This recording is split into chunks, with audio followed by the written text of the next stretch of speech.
It's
okay. Let it rain like you thought it would be. Come on, baby, take my hand. I love you.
When I look at you and the world's alright with me, just one look at you and I know it's gonna be a lovely day, lovely day, lovely day, lovely day, lovely day, lovely day, lovely day.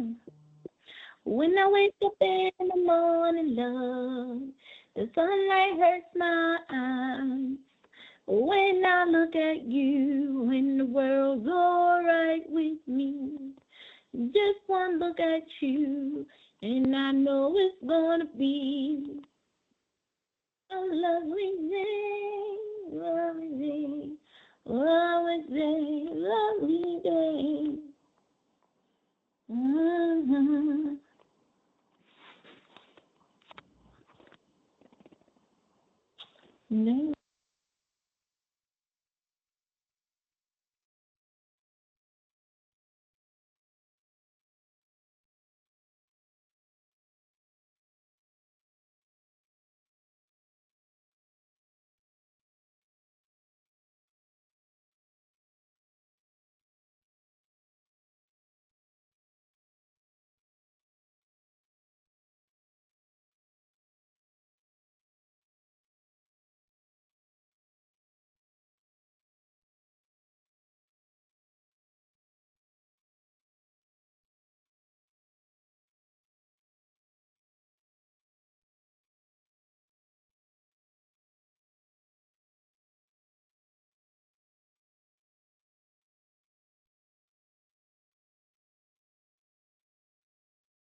Good evening, everyone. We thank you for joining us. If you are not a board member, we're asking that you mute your phone and that your video camera is turned off. So, thank you all.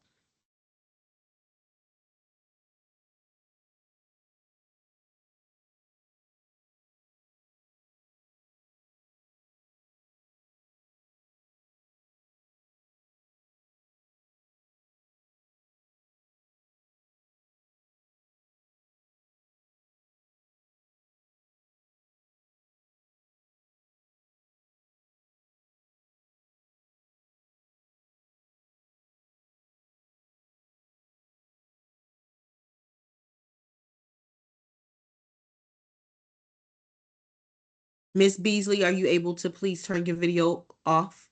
Thank you.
Hey, Major.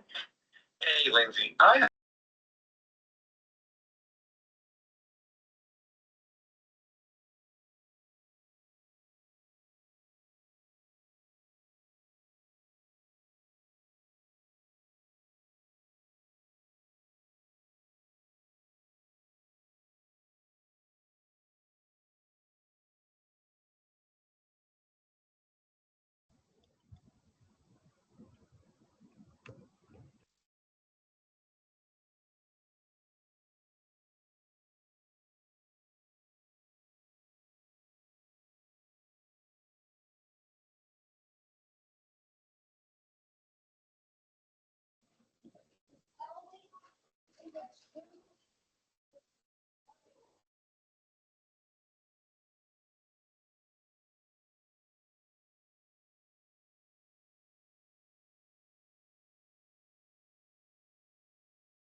Good evening, ladies and gentlemen. We're going to get started in just a few minutes. We're going to give my fellow board colleagues a few minutes to get into the call and a few more folks to join who I know from our community will be joining us shortly. Thank you.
All right, so in the essence of time, we are going to go ahead and get started.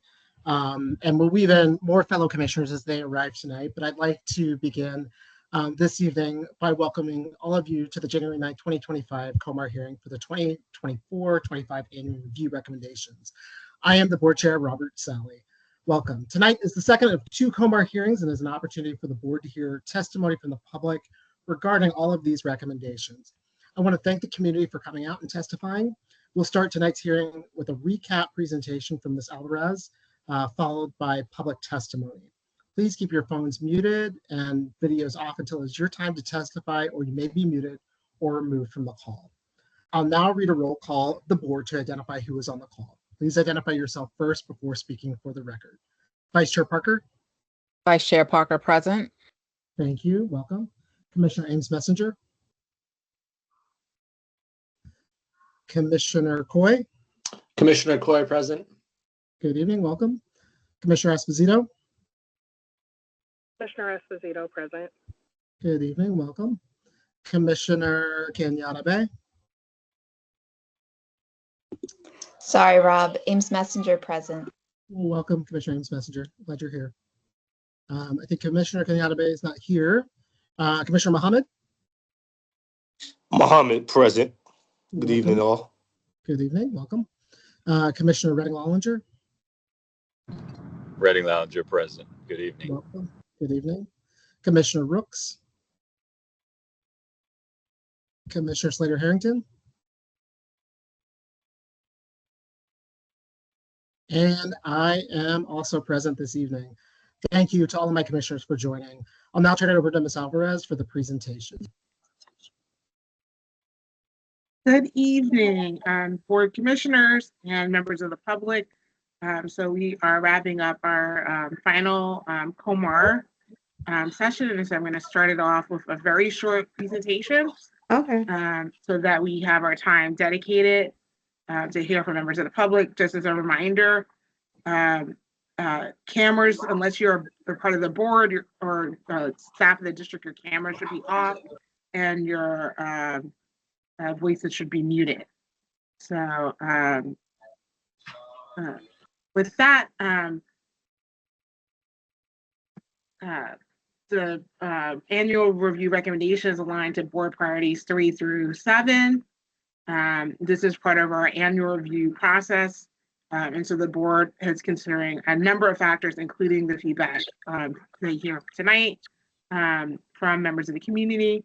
And so this tonight's session is designed specifically for traditional schools, but we've allowed our two charter schools that have recommendations for non-renewal to also participate in tonight's process. In terms of annual review, there are a number of factors that the board looks at when considering these recommendations: academic performance and programming, climate indicators and supports with regards to traditional schools, access, quality, and distribution of school programming, and assessing whether specific student populations in specific geographic areas are equitably served, enrollment in school size, building utilization and condition, actions necessary for a 21st century school, and during the same timeline, and its own separate process for charter schools that operate a renewal framework. This year we have 18 schools that are up for renewal. Tonight we're at the second COMAR hearing. Again, this is process outlines the times for our traditional schools. The board will vote on all recommendations for both traditional and charter schools alike on January 14th. The traditional school that's recommended for closure is Edwidge Elementary, and this is to combine with Glens Falls to form a new joint combined school for the majority of the students within the school, and a smaller portion of the zone rezoned to Windsor Hills Elementary Middle School. And so I'm going to pause here and we'll come back at the end with some reminders, and I'm going to turn it over to the board staff to begin to hear from the public. Thank you, Thank you, Angela. Thank you. Oh, go ahead. No, it's all you, Dr. Jenkins. Thank All you. right, thank you. Good evening, everyone. The board will now receive public comment for this evening. Please note, members of the public who have signed up to provide comment will have 3 minutes to speak. Additionally, if it appears that a group is sending form letters or duplicative written testimony, I will summarize the content of those letters to share.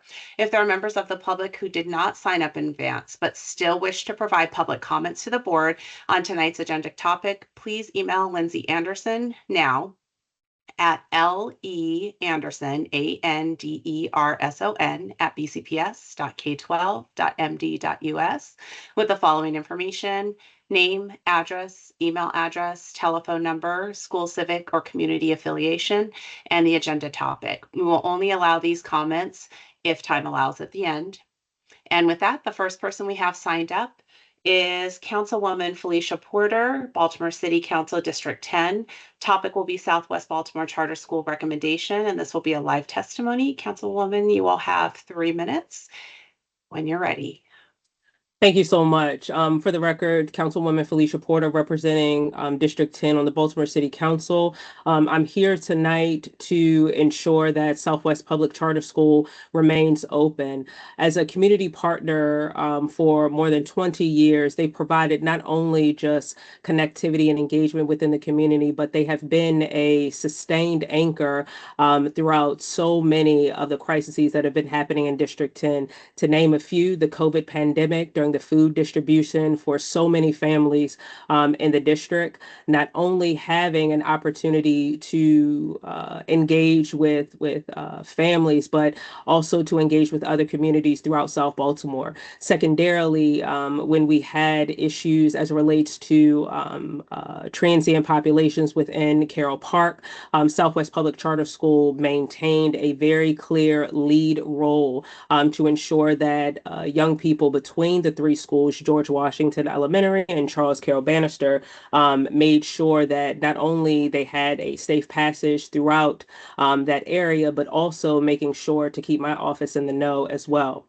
Lastly, I just want to highlight the area of economic development and revitalization that Southwest Public Charter School has not only consistently led for the Pigtown community and the Pigtown education community, but also being a steadfast partner with city agencies to ensure that not only they have safe passageways for our young people, but also that their families have been and consistently have been in the know with city government through their school community coordinators. I implore commissioners tonight to really think about, what these types of anchors mean to the South Baltimore community. We are a growing community. We are, I would garner to say, because I'm the council person, one of the fastest growing councilmatic districts in Baltimore City, and we are officially turning the corner for true revitalization, and Southwest Public Charter School plays an integral role to that effect. And so I would implore the commissioners to rethink the closing of this school and re-engage the renewal process for this very important community anchor, not only for my office, but also for the Pigtown community as well. Thank you so much, everyone. Thank you. Our next public comment is from Janelle Brown, Edgewood parent. Topic is Edgewood recommendation, testifying live. Whenever you're ready, you will have 3 minutes. Thank you. Thank you for the opportunity to speak tonight. Regrettably, I wasn't able to attend the previous meeting, so forgive me if any of these questions have been asked or said. My husband and I understand the complexity of this decision. However, we firmly believe that keeping Edgewood open is in the best interest of our community. Edgewood plays such a vital role, and it's more than a building. It's the cornerstone of our community, and it provides so much stuff. Number one, accessibility. For many children in this community, Edgewood is their only option for quality education, and it's the only community school within a mile. Closing it would create a significant hardship for families in this area, but it will also impact low income families who might not have the means to travel to other schools that are further away. And a question that I need to ask is, given this increased distance, will there be transportation provided for these low-income families? Another thing that we as parents are concerned about is the safety. If the students are forced to go to a school further away, there might not be there might be increased safety concerns. Children walking or taking public transportations may increase that risk of accidents or even facing unsafe circumstances and situations during these commutes. Another thing that we're looking at is the inclusion and diversity that Edgewood offers to the community. Um, they're very open to that. And another thing that we notice that Edgewood does, they give out jackets and provide food for the kids during holidays time and stuff like that. That has been a great help to all the families who are in need, the low income families. Taking that away from them would affect them in such a large way. And another thing, a great thing that we have to consider is the economic stability. The school provides and supports for local businesses and contributes to overall well-being of this community, you know? So taking that away is going to affect owners. It's going to affect the property values. It's going to affect everybody who lives in this area. And we also have to think about the teachers, because they're important as well. How many teachers are going to lose their jobs or have to relocate or find other places or get new jobs, you know? And another thing that I like to bring up is that um, Edgewood Elementary had the support of the Founders in Training nonprofit. We're a nonprofit that specializes in teaching children how to become business leaders. And we at Founders and Trainers, we're willing to help Edgewood stay, Thank you keep so much, Ms. working. Nelson. That is 3 Sorry, minutes. go ahead. No Thank problem. you. Thanks. All right, our next public comment is from Gabrielle Samuels, Gwynn Falls parent. Topic will be Edgewood recommendation, and this will be a statement that I will read. My name is Gabrielle Samuels, and I am the parent of 2 students at Gwynn Falls Elementary. I respectfully request that you reconsider closing Edgewood Elementary and reassigning its students to Gwynn Falls and Windsor Hills Elementary schools. I urge you to consider the impact this decision will have on the staff and students of all 3 schools, as well as the added burden on parents regarding transportation and potential classroom overcrowding. The increased student to teacher ratio at Gwynn Falls and Windsor Hills could lead to less individual attention for students. Instead of closing Edgewood Elementary, I propose you consider a complete restructuring, including the recruitment of a more effective principal, vice principal, and teaching staff who are dedicated to student success and well-being. Thank you. And our next public comment will be from Penelope Mastern, Southwest Baltimore Charter student. Topic will be Southwest Baltimore Charter School recommendation. We'll be speaking live. When you're ready, you'll have 3 minutes.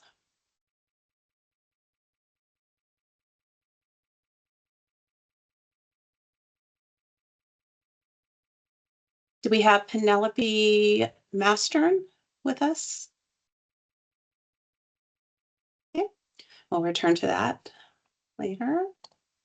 Next public comment is from Brandon Boyd, owner of Park Heights Barbershop, Creative City partner. Topic Creative City recommendation. This will be a video.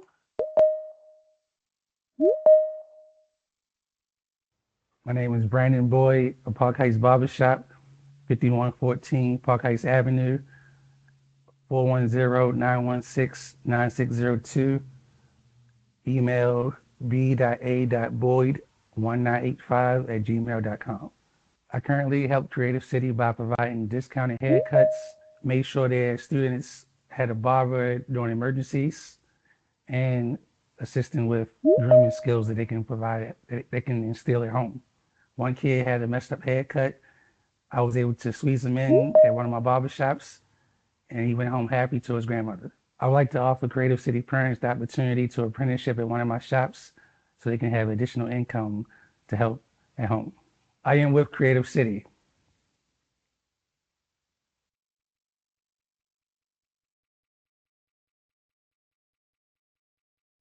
Thank you.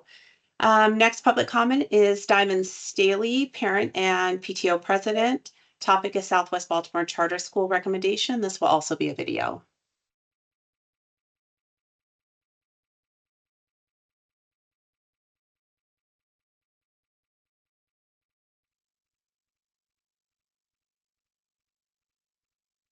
My name is Ryan Hudson, and I am in the 2nd grade at SBCS.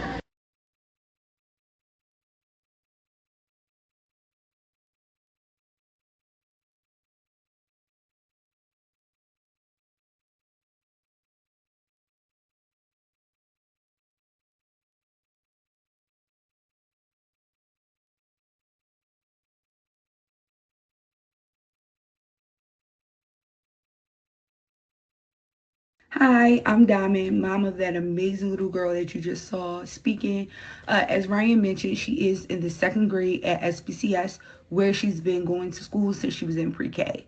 So, one of the things that I love about SBCS is just all of the different unique and creative things that they do to teach our children about community, about being a good person, and just how to enter the world and make it a better place. So in the first video was at our school-wide meeting where Ryan was able to give encouraging words of support to her peers, and then in some of the other videos and photos, they were at our celebration of learning. So the celebration of learning is where our students have the opportunity to show staff, other teachers, and other students what they've been doing in the classroom. So it's just really amazing to see us all come together as a community and go to the different classrooms, so you don't have to just go to where your child is a student of. You can just kind of navigate. My daughter is not just a student at SPCS. She has other friend groups where she's able to do different activities and dance, for example, and do sports. But at SPCS is where she feels her most comfortable. That's where she's able to just be her true self. I never see her interact with children like how she does at school. And I think it's because a lot of her friends that she's there with, they've been her friends since pre-K, right? So just thinking about her having to start over at a new school and what that could really mean for her is just, I don't even want to think about it, right? I think that is important for you all to realize that in shutting down the school, how much you would be affecting our children. Thank you. Just going back for just a moment, is Penelope Mastern here? Yes, Penelope is here. Okay. You will have 3 minutes whenever you're ready. Hi, my name is Penelope Maston, and I'm in 5th grade here at SBCS. I want SBCS to stay open because when I first got here, I didn't know anybody, but I made friends and I felt like a family here. I love my teachers and my friends here, and if SBCS shuts down, I would have to make new friends and find a family at a different school. When I first came here from SBCS, I felt my reading grades were bad. At SBCS, my grades got better. And my friends have been here since kindergarten, so pre-K. So please don't shut down SBCS. Thank you. Thank you. Our next public comment is from Suzanne Hurst, Southwest Baltimore Charter School Board member. Commenting live. When you're ready, you'll have 3 minutes. Thank you and good evening. My name is Suzanne Hurst, and I've served on the board of Southwest Baltimore Charter School since 2014, currently as vice chair. Over these years, I've had the chance to see an extremely dedicated and effective group of teachers in action to attend celebrations and learning and 8th grade passage portfolio presentations, and to hear from countless students about how transformative their experiences at SBCS have been. Learning the foundational habits of scholarship, becoming a contributing member of their crew, and facing all kinds of challenges, academic, physical, and emotional, during their extraordinary outdoor and fieldwork experiences clearly have impacted the lives of SBCS's students over the past 20 years. This school has strived to provide the fullest educational experience possible, including the arts, as well as fitness and adventure programming, at times when these offerings were often hard for public schools to afford. The school responded to our family's desire for more enrichment offerings with a robust after-school program, providing a myriad of academic, educational, and athletic and arts options to students. The multi-million-dollar renovations SBCS performed to our gym, dance studio, and auditorium have been a huge asset to both our students and the surrounding community, as we have shared our facility with neighboring organizations and, as a community school, become an anchor for Pigtown and its revitalization efforts. SBCS clearly is doing many things right, and it is in a great position to continue to improve its quality instruction and academic performance. After the extreme challenges of educating during the pandemic and our leadership transition difficulties in the 2022-23 school year, our current executive director and school leadership team have the full confidence of our board. In the past 18 months, this team has begun getting SBCS back on track and simply needs more time for the expected steady gains in academic performance to appear. Our team knows how imperative it is to focus on this goal and has shown the ability to think outside of the box in how it can adopt new coaching methods that lead teachers to provide instruction of the highest possible quality. When it's time to vote this Tuesday on whether SBCS will be closed, I would implore you to consider the multitude of advantages it has been providing to its students, families, and community for 2 decades. Ask yourselves, will closing this school improve or greatly detract from what the district offers to Baltimore's families? Instead, please grant a 3-year renewal of our charter so that we have the chance to demonstrate all that SBCS can continue to accomplish. Thank you. Thank you. Our next public comment is from Julia Hart, art teacher at Creative City. This will be a statement to be read. Dear members of the board, I'm writing to express my deep concern about the potential closure of Creative City Public Charter School. As a first-year art teacher, I feel compelled to share my experience and advocate for the invaluable role the school plays in shaping young minds and fostering a thriving learning environment. When I joined Creative City, I anticipated challenges as a new educator. However, what I found was a community that not only welcomed me, but provided the support I needed to succeed. The administration's unwavering encouragement, along with the collaborative energy of my colleagues, has been crucial in my growth. This level of support is rare and has allowed me to focus on delivering the best education possible for my students. One of the most remarkable aspects of Creative City is its arts integrated curriculum. This approach has cultivated a unique appreciation for the arts among our students, one that is unmatched by anything I have witnessed elsewhere. Art is not treated as an isolated subject, but as a lens through which students explore history, science, culture, and their own identities. This integration fosters critical thinking, creativity, and a depth of understanding that goes beyond the surface. Our students are incredibly insightful, curious, and capable of profound thought. They demonstrate an ability to think deeply and connect concepts that are inspiring. Whether they are interpreting a painting, analyzing the architecture of Baltimore's row homes, or collaborating on a mural, their intelligence and creativity shine through. The closure of Creative City would mean the loss of a safe, supportive, and innovative environment where students flourish.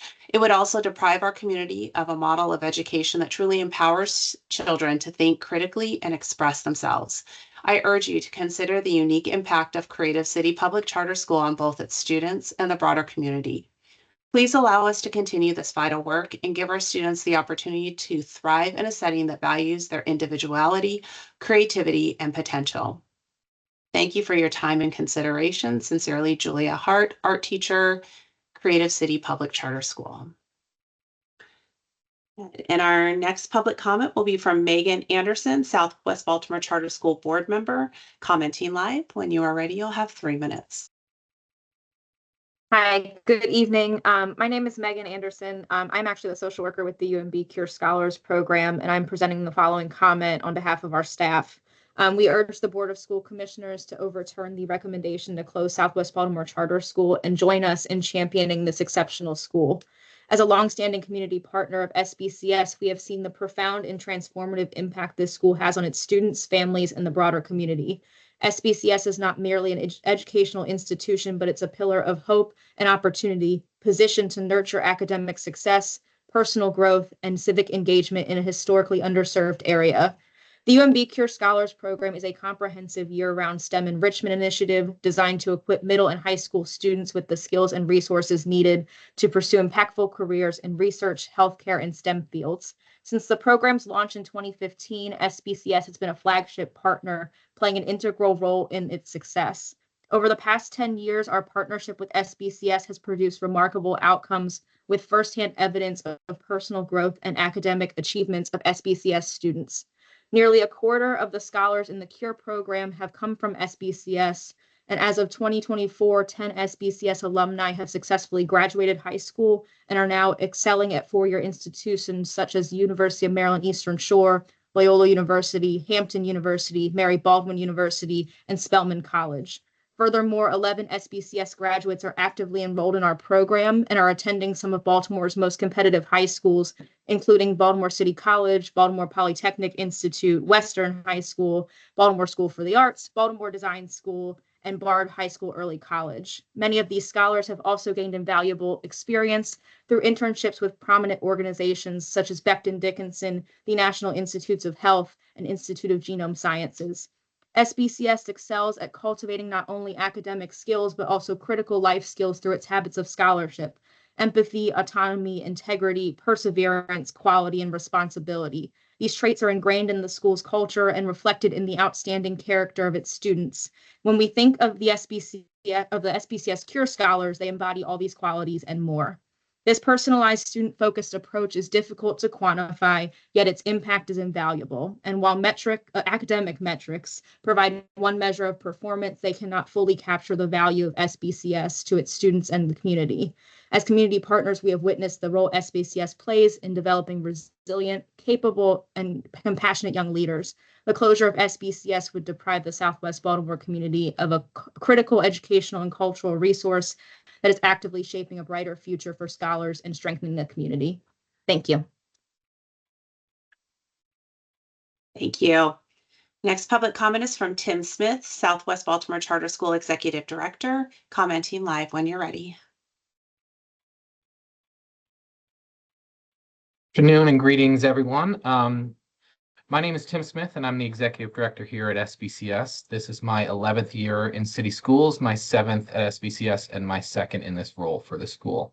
I've appreciated the opportunities I've had to speak up to this group and to host those of you who've been able to visit us on your board visits over the last few weeks.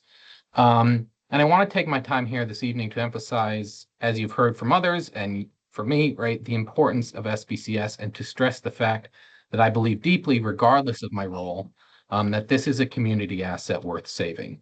We've been here for 20 years. We have a history in this neighborhood, and in addition to that long history, we've spent really the last 18 months in a hyper-focused way making the decisions and taking the strides necessary to ensure the long-term success of our school. Our vision is to create extraordinary learning experiences that inspire the thoughtful, courageous, and compassionate citizen in every child. And after taking over a school building that the district planned to close 15 years ago, we've invested millions of dollars and we've lived up to our mission by creating a beloved and a much needed community anchor here in Pigtown, where parents believe that the school is safe and a nurturing place for their children to grow and learn. So my request today at this point is really simple. I ask that you approve our renewal or reject our non-renewal so that we can continue to build on the school's strengths while addressing the concerns raised about our academic performance and addressing our ongoing financial sustainability. We've made significant strides in the last 18 months since Principal Johnson and I have been in these roles. We've revamped our instructional coaching structure. We've invested in high quality professional development across the country for our teachers. We've sent our teachers, again, around the country for these excellent training opportunities. We've created and we've conducted our own summer programming and our own after school programming, all funded by grants that we have been awarded. We've received a perfect score on the MSD culture walkthrough that happened almost a year ago next week, right? And we've created ultimately the foundation on which academic and educational excellence can be achieved. And we are asking that we have more time to complete that work.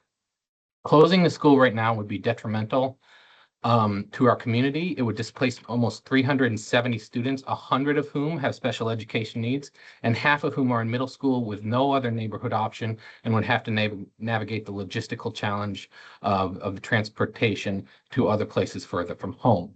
It would also mean missing out and ending our long history of meaningful school-wide traditions like our student-led conferences, our celebration of learnings, our crew culture, our adventure programming, and our letters to the community that our 8th graders write during their P3 process.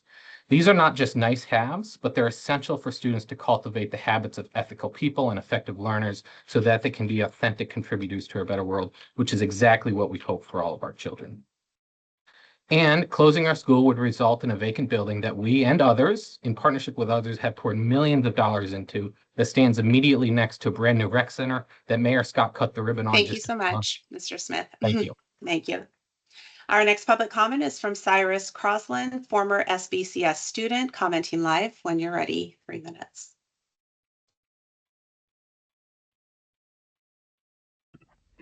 Hello, can you guys hear me? Yes. All right. First, just want to say thank you for your time. I just think that the choice to the decision to close our school would be a very bad decision for a multitude of reasons I'm gonna get into. For one, it's just a level of support. SBCS has shown a lot of support throughout the years for both me, my family, and even a lot of my friends' education that I still talk to this day. Also opportunities, the UB Kids College program, as well as the tutorial program from Johns Hopkins, were all great opportunities for students who are underprivileged and just need extra tutoring and stuff like that. It's a place where you can really, experience and grow and learn as a person as well as, academically. Sure it is challenging and sure it is, a lot to go through because it is a very busy school, I'll say that. But however, it is a very rewarding school at the end of the day. Our mission has always been to create leaders, turn the leaders to we good? Turn us into leaders who can navigate our world, something that the school district definitely goes against often in most communities. Also, just serving the community for such a long time. SBCS it's almost a symbol of Pigtown in particular. I've been there for my entire life pretty much. I don't live there, but I've basically grown up there. If you ask me, I've learned a lot from that school. And I've never felt more supported and cared for in my entire life as far as institutional wise. I just think that it would be a great idea to keep it open for as long as possible, to keep giving kids opportunities and support that they desperately need. And that's about it. Thank you for your time. Thank you so much. Next comment is from Sierra Alston, SBCS parent. This will be a statement that will be read. Dear board members, I am writing to express my strong opposition to the proposed closure of SBCS and to share how this decision would negatively impact my 3rd grader, other students, families, and the broader community. SBCS has been a cornerstone of my child's education, providing a supportive environment where they feel safe and encouraged to excel. The relationships with their teachers and peers built over the years will be disrupted, causing unnecessary emotional stress and challenges in adapting to a new school. Many parents share these concerns, as relocating students to already crowded schools would strain resources, reduce individual attention, and potentially impact academic outcomes. This decision also affects parents deeply. Many families rely on SBCS for accessibility and community connections. Transporting children to farther schools would increase daily burdens and limit opportunities for parental involvement, which is essential to student success. For the community, closing SBCS would remove more than a school. It would take away a central gathering place and a source of pride. Schools are the heart of the neighborhoods, fostering relationships and supporting the success of future generations. Without it, the sense of belonging and connection our community thrives on would weaken.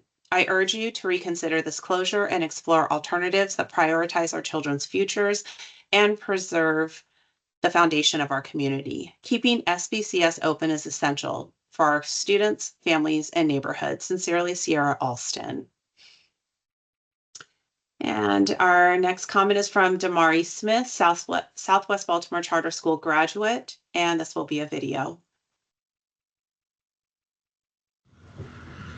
I am writing as a graduate of Southwest Baltimore Charter School, where I attended kindergarten through 8th grade. SBCS has been instrumental in shaping my educational journey from my time there to my years at Baltimore City College High School, and now as a freshman at Salisbury University. I owe much of my success and determination to the strong foundation SBCS provided, and it pains me to think of future students missing out on this incredible experience if SBCS were to close. SBCS didn't just prepare me academically, it nurtured my growth in a community-centered environment that taught me the values of resilience, curiosity, and dedication. The teachers and staff at SBCS went above and beyond to support me and my peers, providing individualized guidance and encouragement that made a lasting impact. They not only prepared us for the academic challenges of high school, but also instilled a love for learning and service that has stayed with me. My goal is to complete my degree in education and one day return to teach at SBCS, giving back to the school that gave me so much. It is disheartening to think that the future generations may lose access to this unique and supportive learning environment that shaped who I am today. I urge you to consider the positive impact that SBCS has had on countless students like me. Please do not close this essential school, which has empowered students for years and continue to shape lives for many more. Thank you for your time and consideration. Thank you. Next comment is from Carla Jackson, Park Heights Faith-Based Community Development Corporation, CDC. This will be a statement to be read. Dear Commissioners, I am writing on behalf of the Park Heights Faith-Based Community Development Corporation to urge you to renew Creative City Public Charter Schools charter contract. The PHF BCDC has partnered with Park Heights Renaissance, a recipient of Governor Wes Moore's eNEFT grant.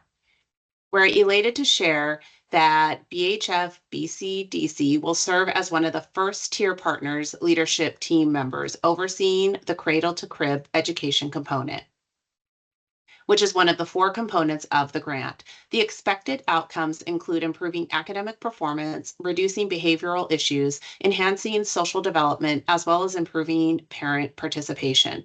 The services will be provided to the 4 schools within the Park Heights community in which Creative City Public Charter School, CCPCS.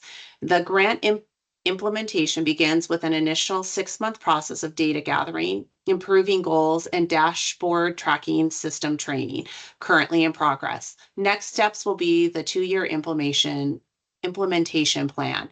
It is our request that you renew Creative City Public Charter Schools contract to give the Park Heights Faith-Based CDC, Park Heights Renaissance, and its partners to implement the cradle to crib education component to enhance several of the education programs that will be provided by the school in the upcoming academic year. Daryl P. Gould Sr., President, the Park Heights Faith-Based CDC. Okay. Next public comment, Stephanie Crossland, Southwest Baltimore Charter School parent, commenting live. When you're ready, you'll have 3 minutes. Good evening, members of the Baltimore City School Board of Commissioners. My name is Stephanie Crossland, and I am a proud Southwest Baltimore Charter School parent. I am here before you tonight to humbly ask the Board of Commissioners to vote to keep SBCS open. SBCS is not our zone school. Yet I chose SBCS not once, not twice, but 3 times for my family. My older 2 sons attended SBCS from K through 8th grade, and my youngest son, Simric, is currently a thriving 1st grader. If you are looking for a place that feels like a community, a place where your child doesn't need to be popular for the teachers and administrators to know and care about them, then SBCS is that place. The teachers and staff at SBCS meet every child where they are and pour their love and support into them. They are not just there to teach lessons. They nurture children's minds, guide them, and show them how to be individuals. At SBCS, students learn that it is okay to be different and unique. They discover the value of being independent thinkers and learn how to speak up for themselves. The teachers and staff at SBCS go beyond the classroom. They invest in the well-being and development of every student, helping them become thoughtful and engaged members of the community. My family's experience is a testament to the profound impact that SBCS has on its students. I urge you to recognize the importance of the school to our children and our community and to vote against its closure. In closing, I thank you for your time and for considering the voices of parents who deeply believe in the SBCS vision, which is thinkers ready to navigate the world, and our mission to create extraordinary learning experiences that inspire the courageous, thoughtful, compassionate citizen in every child. Thank you for your time. Thank you. Next public comment is from Janelle Johnson Mamani, Creative City Partner Organization, commenting live when you're ready. Good evening. So I just want to make a point of clarification. The enough pillar, I'm with Park Heights Renaissance. The enough pillar is cradle to career. And what that means is it will encompass the entire spectrum of a student's life. And as a recipient of the Enough grant, Creative City Public Charter School is in the unique position to receive access to many of the services that the Enough grant can offer. Commissioners, you have a very important job, and I know everybody is not going to be happy. As it relates to Creative City Public Charter School, I want you to abandon the rubric and focus on the intangibles. The threat of a third elementary school closing in Park Heights has galvanized the community. You will hear the videos and you will read the letters, in addition to the Park Heights Community Health Alliance offering mindfulness activities to reduce in school as well as out of school suspensions. That will be the goal. The Enoch Pratt Mobile Library has offered to visit the campus of Creative City every month to do story time. The number of individuals, organizations, communities that have offered to come together in support of this school is astounding. Creative City specifically is in the unique space of having partnerships that have access to multiple resources. And the academic challenges that are faced are not insurmountable. And we've done the data as it relates to other schools. Creative City is an opportunity for us to pour into all the different things that are possible, whether it's out of school activities, in school activities, and having access to universities. One of the partners of Park Heights Renaissance is Coppin State University. I'm a proud Coppin State University graduate. I believe it was 1993 when I was on the student government. There was a threat by the Board of Regents to close Coppin State University. If you go down North Avenue today, 2600 West North Avenue, in 1993, there was a threat to close that institution. What you see now did not exist. And it is evident at people who said, you know what, maybe we shouldn't close it. Maybe we should pour into it. And that is what can happen because you vote to keep Creative City open. And I want you all to be a part of that, to see that renaissance come together where we as a community are galvanized to make sure that Creative City builds back better. And we are going to implement that service because Governor Moore has entrusted the community to do so. And as to say, service will save us. So please save Creative City. Thank you. Thank you. Our next public comment is from Kali Mehta, teacher and parent at Creative City Public Charter School. This will be a statement read. Dear Commissioners, I am writing to express my unequivocal opposition to the recommendation to close Creative City Public Charter School. Over my 10 years as a teacher, I have worked in various educational settings, but in my personal experience, no other school I have worked at compares to Creative City. It not only shapes the lives of its students, but has also transformed my own experience as an educator. At Creative City, we educate the whole child, recognizing that academics are just one piece of a much larger puzzle. Through place-based, project-based, and arts integrated learning, our students learn to think critically, solve problems collaboratively, and explore their world in meaningful ways. Our school places a strong emphasis on social and emotional growth, cooperative problem solving, and leadership development. I have watched students blossom here, not just as learners, but as compassionate, confident individuals who are ready to make a difference in their community. Each week, I collaborate with my colleagues to analyze data and design lessons tailored to every child's needs. This intentional, data-driven approach ensures that our students are both challenged and supported. Yet what truly sets Creative City apart is how it empowers students to use their voices. I have seen children advocate for themselves and others with a level of maturity and care that inspires genuine hope for Baltimore's future. Closing Creative City would mean taking away a safe, nurturing space where children are empowered to thrive, dream, and lead. It would rob them of an education that meets their academic, social, and emotional needs. Baltimore cannot afford to lose Creative City, not now and not ever. I urge you to stand with our students, families, and staff by keeping this extraordinary school open. Thank you for your time and consideration. Sincerely, Kali Mehta, first grade teacher, Creative City Public Charter School. Our next public comment is from Coyote Erforth, president of the, and sorry, I can't read that whole thing. This will be a statement to be read. I'm sure it'll be in the statement. President of Bar Circle. Closing SBCS would leave a large vacant building directly next to the new Recreation Center and Carroll Park, the subject of many enhancement and maintenance efforts by surrounding neighborhoods. School buildings are difficult to repurpose. Stewart Hill, a school a half-mile away closed 2 years ago, has not been repurposed and had suffered the theft of its copper infrastructure and further damage, making it even harder to restore any functionality.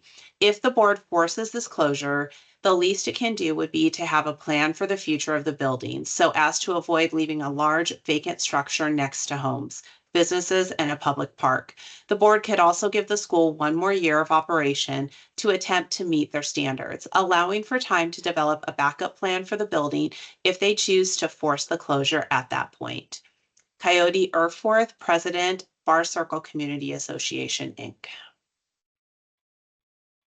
And our next public comment is from Lindsay Eldridge, commenting live when you're ready. Yes, good afternoon or good evening.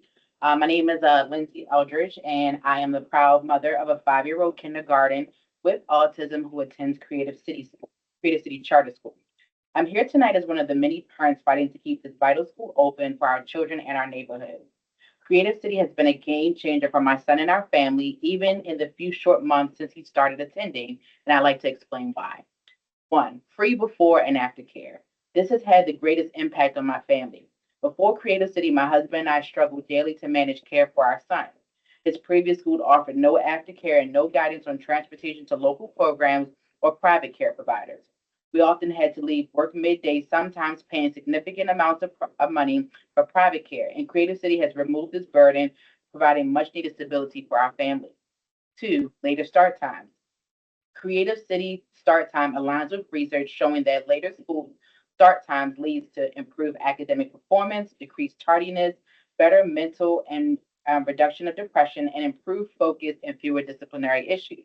This thoughtful schedule benefits children academically and emotionally. 3, a truly supportive community. Creative City embodies its name through its creative and family-centered approaches to include creative families that support each other with carpool groups for transportation needs. Staff even at times warmly greet students that arrive late with late breakfast to ensure no child starts their day hungry. Teachers know every student and most of the parents by name. These elements create a nurturing and inclusive environment that goes far beyond traditional schools. While I understand the need to improve school ratings, we must prioritize student well-being, stabilize communities, and make the most of resources like the upcoming newly renovated Tawanda Rec Center, which will complement and enhance Creative Cities program. Some things that I want the board to consider. According to the state report card data that recently came out, Creative City has a higher overall rating than Pitts Ashburn Elementary Middle, Liberty Elementary, Calvin Barwell, and Hilton Elementary, all within the surrounding areas. Creative City outperforms Pimlico Elementary in academic achievement in school quality and student success. Creative City has a higher school quality and student success scores than Callaway Elementary, all of these within close proximity. Additional questions that I want the board to consider. The criteria for reviewing charter schools is over 12 years old. When will this be updated to reflect best practices and prioritize student well-being? Having internal and external stakeholders recommending this closure and address whether any of them stand to benefit from this. How could the closure impact the new Tawanda Rec Centers? How do class sizes of other nearby schools compare? If the school closes, how will the district ensure special education services? How many schools in the area are as diverse as Creative City? In recommending closure, was comparative data analyzed specific to local schools and community needs, such as poverty level, crime statistics, and mental health? The West Side already has 18 surplus schools, nearly 20% more than the rest of the city. Why Thank you add so another? much Thank you. for your comment. Right. Our next comment is from Liz Entwistle, Chair of the Baltimore Inspiring Connections Outdoors, BICO, partner organization for SBCS, commenting live when you're ready. Yes, they are here. Please give them a moment to set up.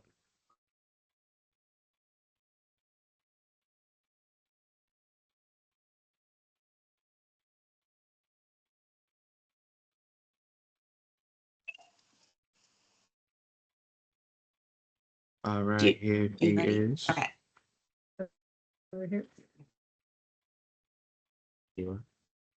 Hi, I am Commissioners. Good evening. I am Liz Entwistle, and I am the chair of Baltimore Inspiring Connections Outdoors. We are a community-based, all-volunteer nonprofit organization that was founded under the umbrella of the Sierra Club back in 1999 to provide underserved Baltimore youth with educational, enjoyable, and safe outdoor experiences at no cost to them. We do this through partnerships with anchor schools who run BICO clubs that provide the educational content and co-lead the outings with BICO. So since 2011, Southwest Baltimore Charter School has been an anchor school for hundreds of these outings. We've done hundreds of outings with them.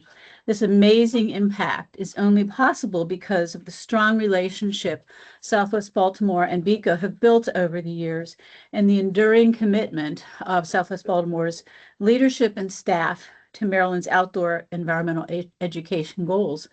So a shout out to the school librarian, Dejuan Nash, and who leads the BICO Club at SBCS, and to the school's executive director, Tim Smith, who supports the BICO Club.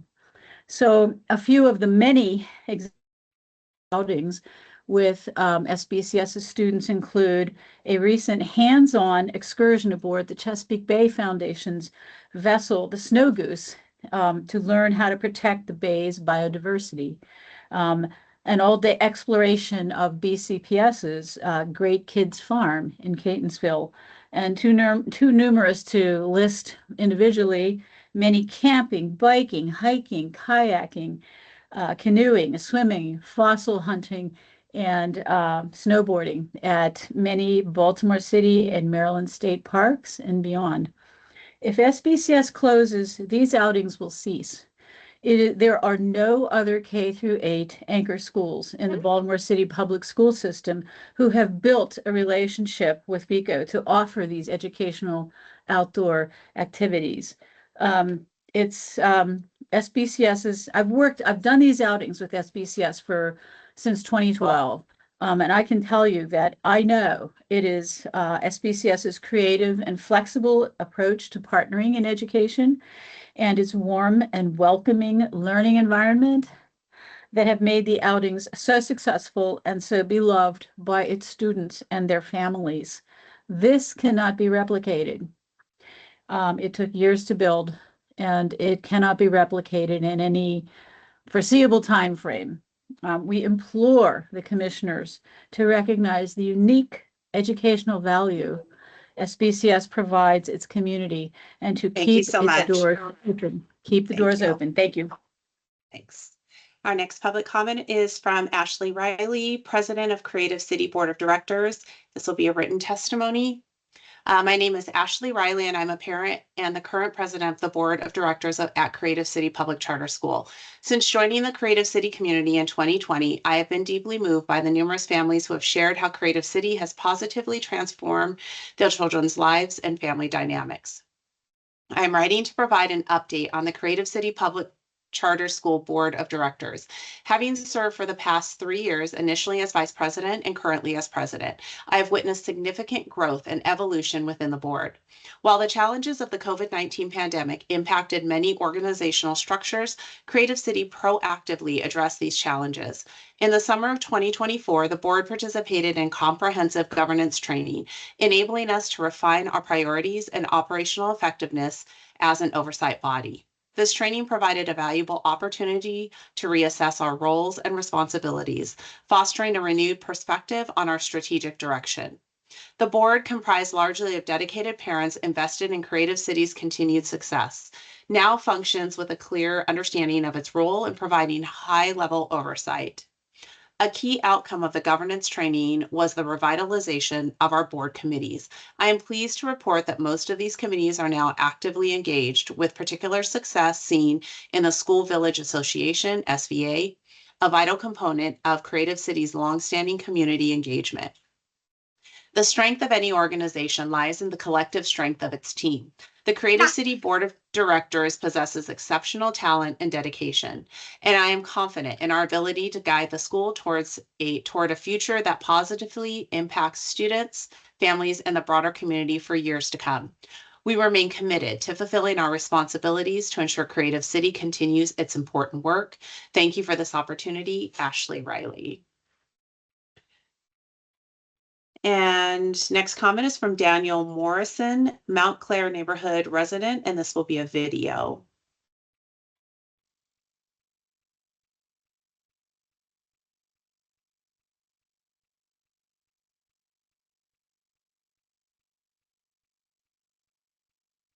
Daniel Morrison, and I'm a resident of the Mount Clair neighborhood. This is a map of redlining in Baltimore from 1937. Zooming out on this, you can see an overlay of school closures in Baltimore since 2014, with the yellow stars marking schools recommended for closure this year.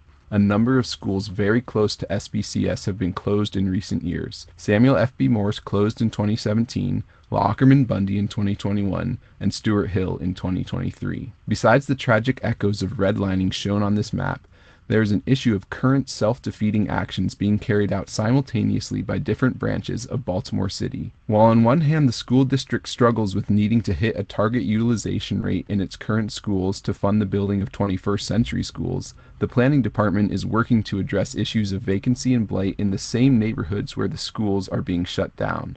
This heat map of residential rehab permits shows the investment being poured into the Southwest Partnership area around SBCS. SBCS is located in a neighborhood investment impact area, a streamlined code enforcement zone, and directly across the street from a top priority community development zone shown by the Zone 1A designation. The Southwest Partnership's housing plan names educational outcomes as one of the systems that impact housing and overall neighborhood conditions. While all this investment is being put into housing, school closures push families out of the city. The 2024 CEFMP report on students from schools that closed in 2023 states that 15% of Stuart Hill students left the district, 7% of Utah Marshburn students left the district, and 39% of students from New Era Academy graduated or left the district. Assuming 25% of New Era students were graduating 12th graders, that still means that 14% of students left the district after New Era's closure. Of the nearest schools to SBCS, 3 out of 4 are over the target utilization rate according to the 2024 CEFMP. Charles Carroll Bairster is at 91% utilization rate, James McHenry is at 120%, and Franklin Square, where Stuart Hill students were rezoned, is at 111%. George Washington, the only nearby school that is not overcrowded, is 0.9 miles from my house, too close for the city to provide bus transportation, but much too far for an elementary school student to walk. Why would any new families want to move into a neighborhood with such limited schooling options? The continued pattern of school closure after school closure in Baltimore City is only exacerbating the issues the city faces and accelerating population decline. We need to stop this vicious cycle of futility in which schools shut down, leading families to move out of the district, while the city tries to revitalize blocks and attract new residents who don't come because of the schooling options. School closure should only be a last resort after many other options have been explored. We need to find a way to support schools instead of shutting them down. Thank you. Thank you. Our next comment is from Erica Brockman, former SBCS Executive Director. This will be a statement read. Hello, my name is Erica Brockman. I'm a founder of the SBCS and served as Executive Director for 18 years. Started by parents, teachers, and community members, SBCS has a 20-year track record of serving students, families, and the district. Closing a school with remarkable community connections, devoted families and alumni, and extraordinarily talented professionals is short-sighted. It is an outsized reaction to what everyone involved in this situation knows has been difficult transitional years. One point that seems important but unmentioned in our renewal recommendation, 25% of our students are students with disabilities.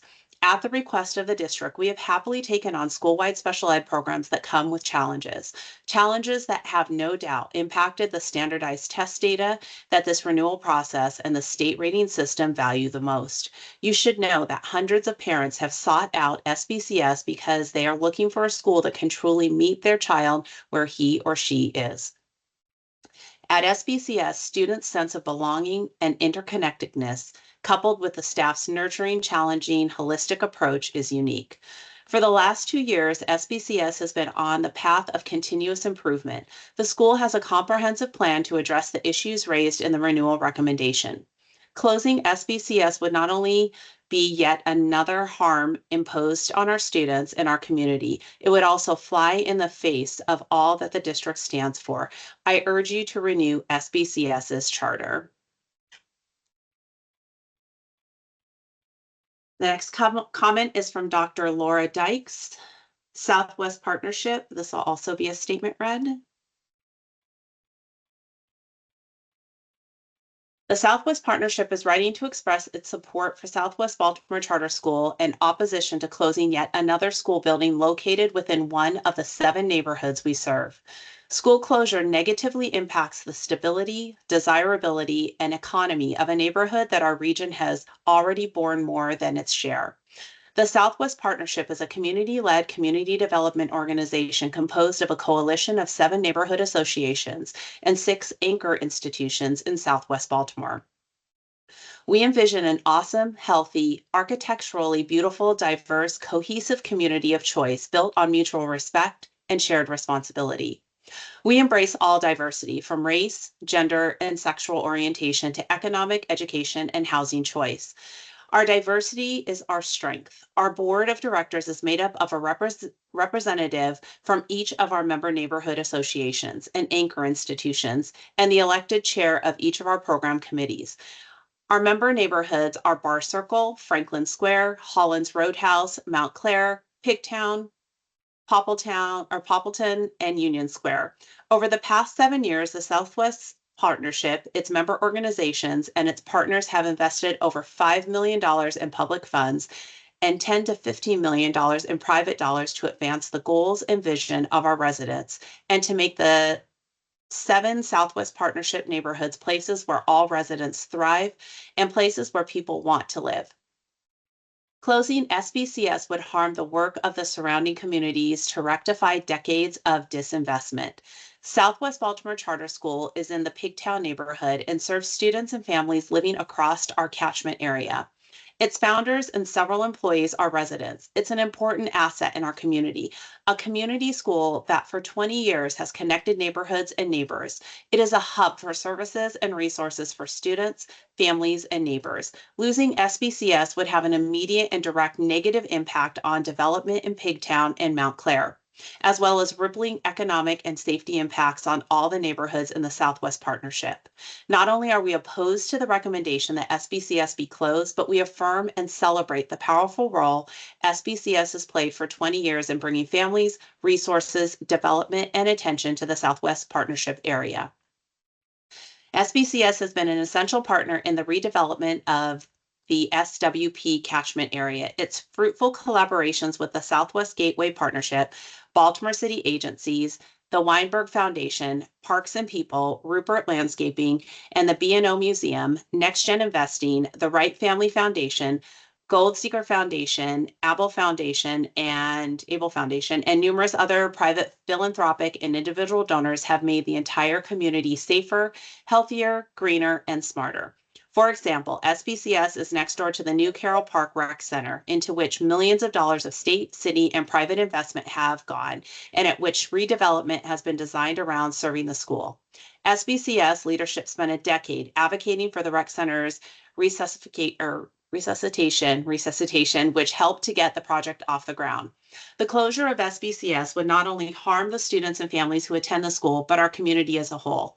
A closed SBCS school will result in a vacant SBCS building and the third vacated school building in our community, sabotaging our progress at a time when we are beginning to reduce vacancy through millions of dollars in state and city home ownership funds. The Southwest Partnership has had a meaningful partnership with SBCS since our founding. As such, we are deeply familiar with the school, its leadership, its partners, and the positive impact it has on students, families, and the community. We know that SBCS provides a supportive, caring environment for students and families that is recovering from pandemic-related declines in enrollment, and that academically it is on par with, if not stronger than, the schools in our area. We also know that SBCS took over the Diggs Johnson School building, a school that BCPSS deemed persistently dangerous, and a building which was in significant decline.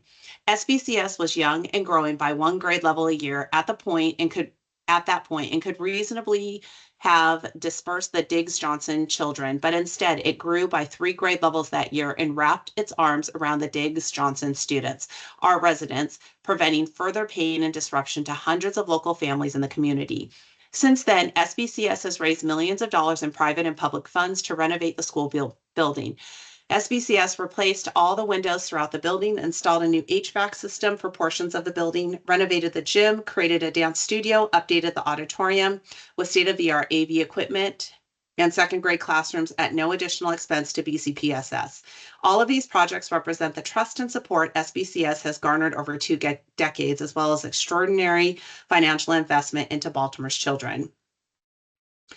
SWP has advocated for the community school model since its founding, and SBCS has been a de facto community school since its founding. The school, throughout its history in both the James McHenry building and the Diggs Johnson building, has provided aftercare, before care, community meeting space, adult classes, parenting workshops, and smoking cessation healthcare education, to name a few.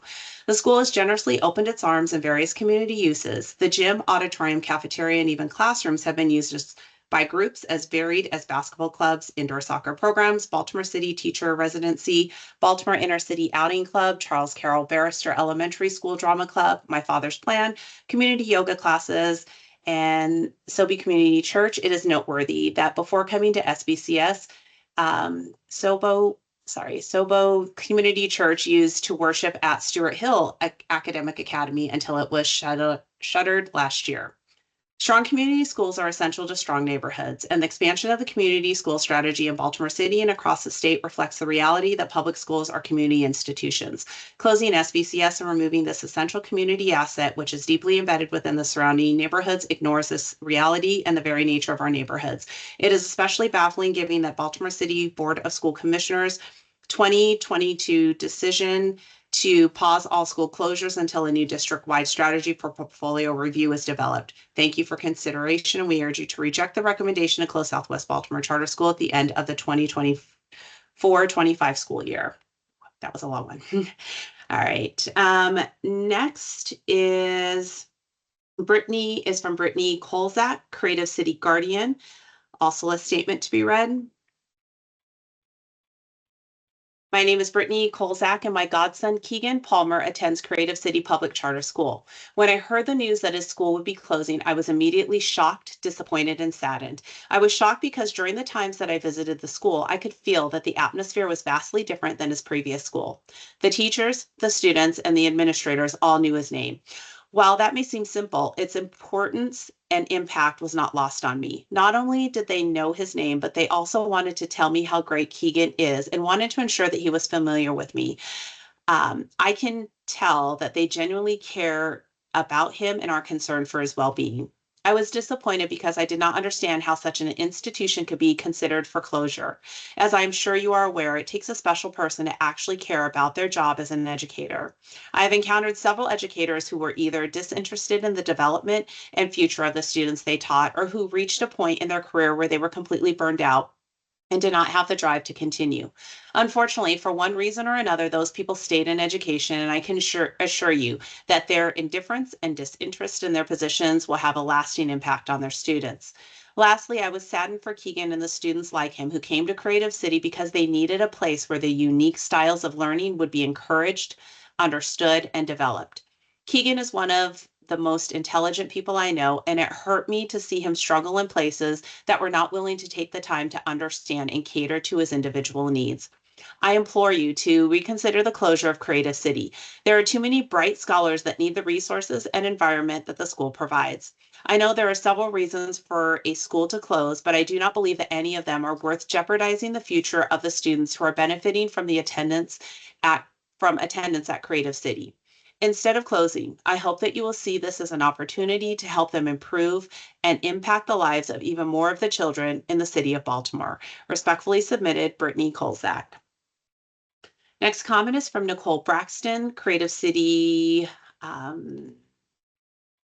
community member, and this will be a video.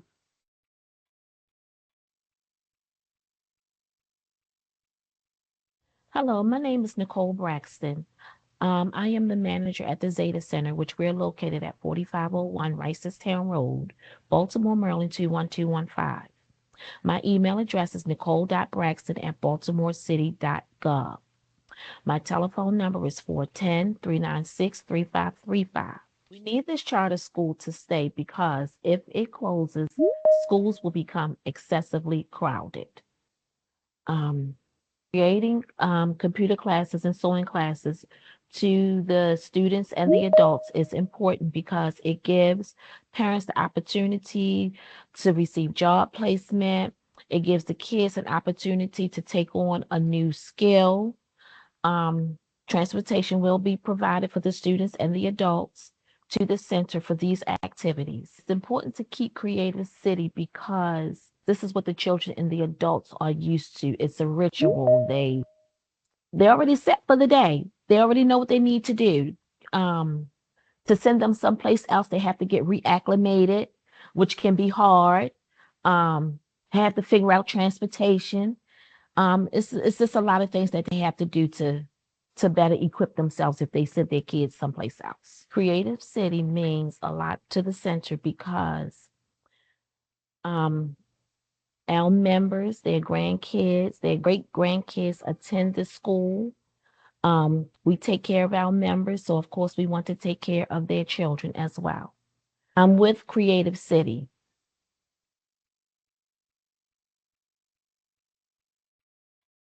Thank you. Next is Mark Weber, lead pastor for SOWEBO Community Church. This is written testimony. Hello, below is my testimony for why Southwest Baltimore Charter School should not be closed. I'm writing on behalf of our church and broader community to advocate for keeping Southwest Baltimore Charter School SBCS open. The proposed closure would have far-reaching consequences for students, staff, and families in our community. I urge you to consider the detrimental impact this decision would have on our neighborhood. The surrounding community has already experienced the negative effects of school closures. Stuart Hill Academy closed 18 months ago, now sits vacant, serving as a painful reminder of how closures can lead to blight and loss of vibrancy. For years, and I apologize if I'm pronouncing this wrong, so it's SOWEBO Community Church held its worship services at Stewart Hill until it closed, seeking a more stable and secure place to serve the community. We moved to SBCS, where we have strengthened our ministry and service to the neighborhood. This closure would force us to relocate again, but our greater concern is its impact on our neighbors. SBCS is now better positioned than ever to meet city standards with support from organizations like Paul's Place, which offers after-school programming and a newly renovated recreation center. Adjacent to the school, run by Baltimore Parks and Recreation, SBCS serves as an anchor for these efforts. The school is in excellent condition with strong alumni and community support. New leadership has innovative plans that need time to succeed. Closing SBCS would contradict the neighborhood's revitalization efforts and halt progress. We urge you to reconsider allowing SBCS to remain a beacon of hope and opportunity for Southwest Baltimore. Sincerely, Pastor Mark Weber. Next is Jessica Mosley, SBCS. Live testimony when you're ready. Yes, they're here. Please give them a moment to set up.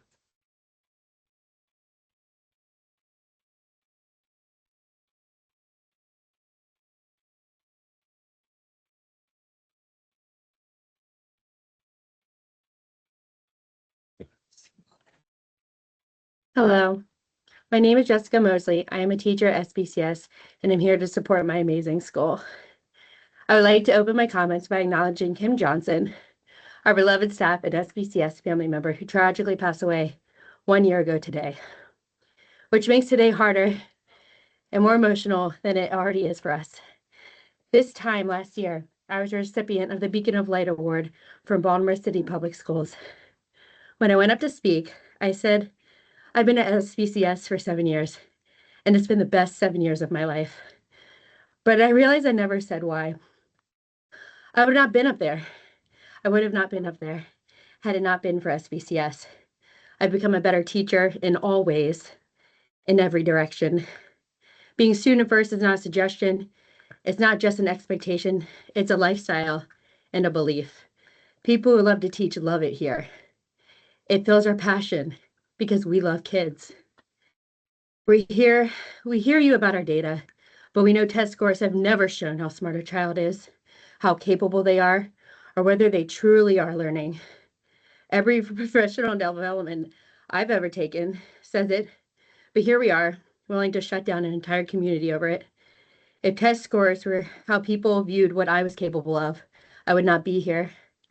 Because of the learning challenges I had, I never finished a government-given test, not one, not an MCT, a PARC, an SAT, or an ACT, none of them. But I had a 3.8 to a 4.0 in college and 2 degrees. And as we continue to talk about how test scores do not show whether a child is learning or not, we also continue to ignore it during the world's largest teacher shortage. We are climbing an uphill battle every year with less resources than the year before. But here you have a school always willing to fight for our kids, use our resources till there's nothing left, and make decisions that reflect the love we have for our students and our whole community in and surrounding this building. This includes clothing, food, and other resources. Support us, don't end us. I deserve to see my students graduate. Don't look at us as a school. Recognize us as a family. Thank you. Thank you. Our next comment is, we're skipping one. Marcia Reeves, Executive Director, KIPP Baltimore, commenting live when you're ready.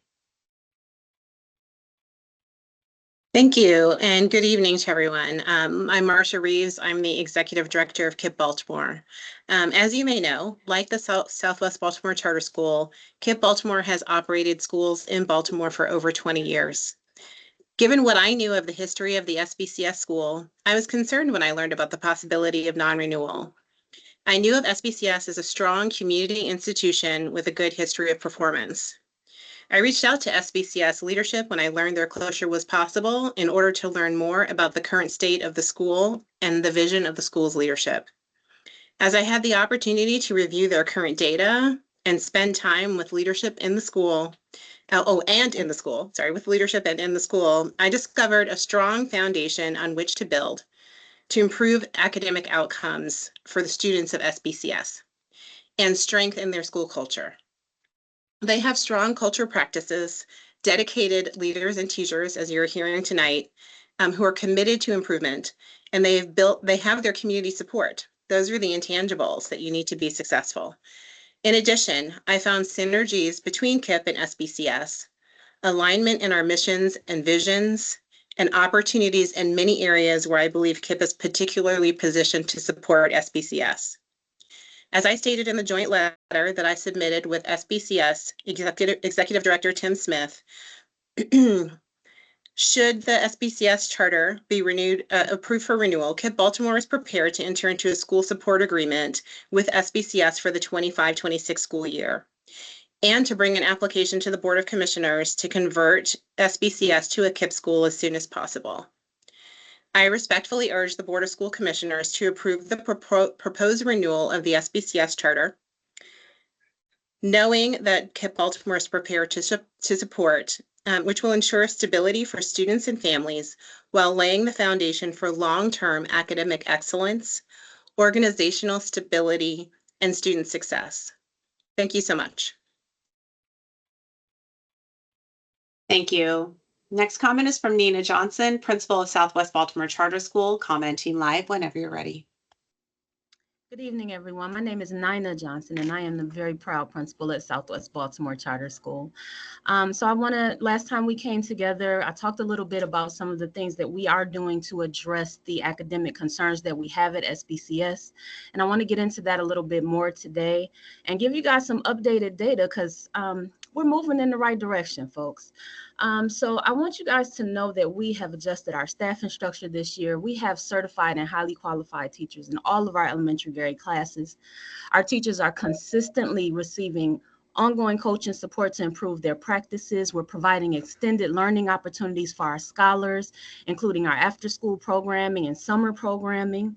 And guys, it's working. We talked about iReady and the growth that we showed in 2023 from the beginning of the year to the end of the year, right? So this year we took our BOY iReady test in September. At that time, we had 17 students who were performing on or above grade level. Right now, about 12% of our student population has taken the iReady for reading at the middle of the year. And right now, with that small number of students who have taken the test, we're already at 11 kids who are on or above grade level. What that tells me is that the practices that we're putting in place are effective. We're partnering with KIPP, as you just heard Marcia talking about. They are going to be helping us with implementing a new math curricula, new foundational literacy curricula. The thing that we need the most is time. Things are working, things are moving in the right direction. So my plea to you, Baltimore City Board of Commissioners, is to give us that time to continue this work and to continue improving SBCS. I don't have my scholars behind me here tonight, but I am in the building with them. And you guys, the feeling here in our building, the sense of community, the sense of belonging, the sense of family and crew, it is palpable. It is palpable. Give us the time to fix the academics. We are working on it, and it is working. So I thank you for your time. Have a good evening, everyone. Thank you so much.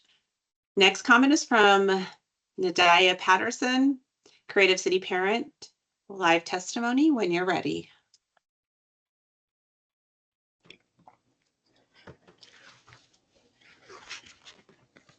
Good evening, everybody. My name is Nadia Patterson. My daughter attends Creative City. She also has an IEP. I am here to say that as a parent, I love Creative City because every time I come in there, it's a welcoming environment. They have so many different activities for our kids to engage in. The SVA gives the parents an opportunity to engage with staff and learn about how we all can unite and just figure out how to deal with how to basically best serve our kids, what's best for our kids. I have never actually been a part of a school family like Creative City because my child is in 5th grade. Like, this is her last year at Creative City, and if Creative City is closed, there will be there will be no kids will be able to experience Creative City alone. Like it's a village to me, because as a single parent, we all have things that we go through, and especially with a child who has an IEP, it gets crazy sometimes. But knowing that you have people out there that support you as far as in the school, it's just amazing to me. My child is definitely developing in all areas, academic and emotional, as far as like her confidence and everything. So I had got basically an accident happened last year where as though my child could have been transferred, but I had moved out Randallstown, and regardless of what it was, like they just made sure that they asked me that I wanted to stay at Creative City, and I said yes, because Creative City, it feels like home, and it is my family. So I am Team Creative City, and so is my child. Thank you.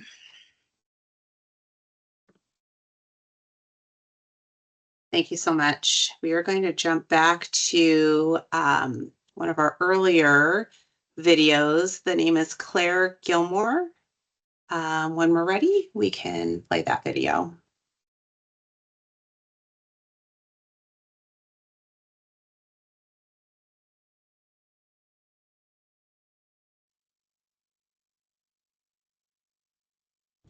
Good evening, School Board Commissioners, Baltimore City School staff, and community members. My name is Claire Gilmore, and I'm a first grade teacher and parent at Creative City Public Charter School.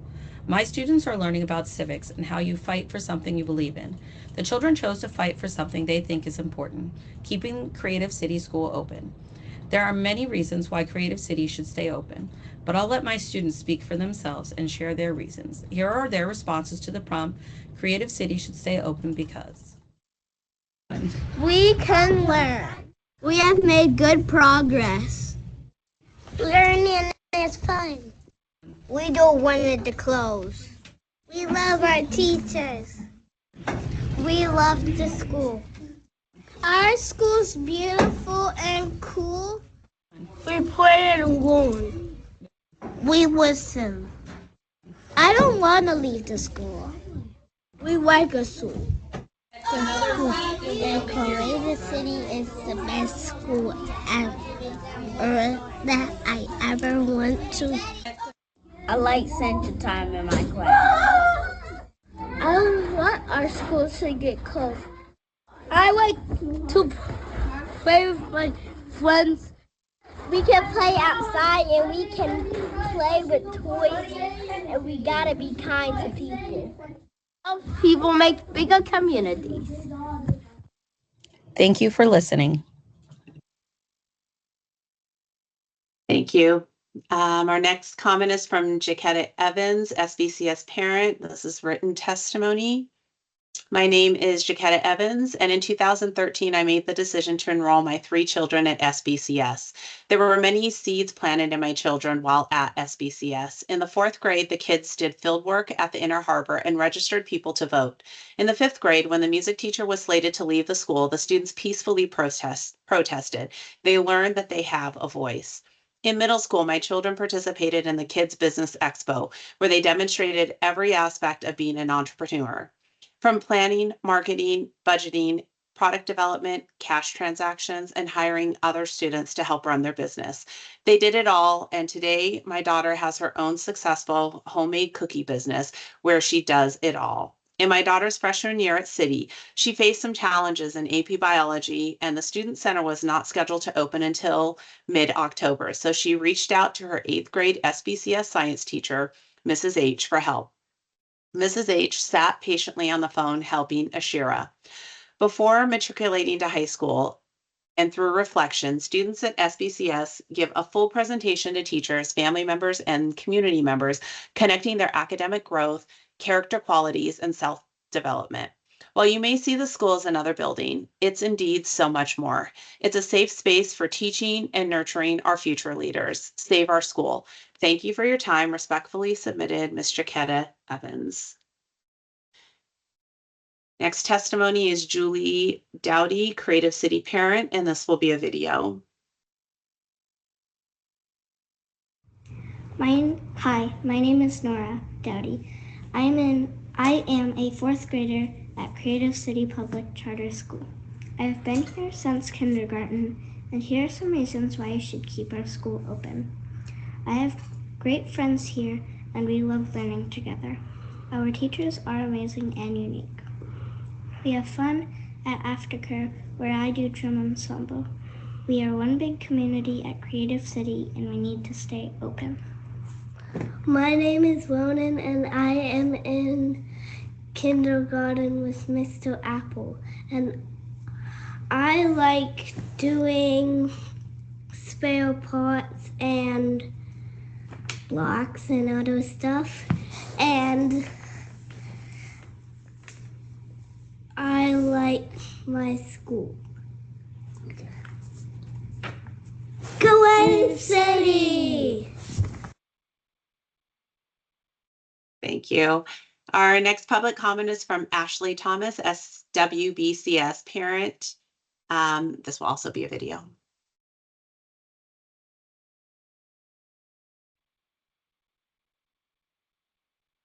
One, don't close the school. Don't close our school.